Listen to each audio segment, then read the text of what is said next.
বছর না ঘুরতেই তাহসান রোজার আবারও ডিভোর্স। অতএব এখান থেকে কি বুঝতে পারলেন? রূপ, টাকা এগুলো কখনোই ভালোবাসার মানুষকে আটকে রাখতে পারে না। টাকা দিয়ে কি ভালোবাসার মানুষকে ধরে রাখা যায়?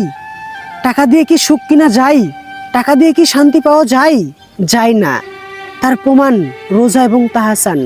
তাদের না আছে টাকার অভাব, না আছে চেহারার অভাব, কোনো কিছুরই অভাব নেই, তবুও তারা এক হয়ে থাকতে পারলেন না। আপনি টাকাওয়ালা জামাই দিয়ে কি করবেন যদি আপনি সুখে থাকতে না পারেন? আপনার মেয়েকে টাকাওয়ালা ছেলের সঙ্গে বিয়ে দিয়ে কি করবেন যদি সে শান্তিই না পায়, সে যদি সুখেই না থাকে? তাহলে টাকাওয়ালা ছেলে দিয়ে আপনি কি করবেন?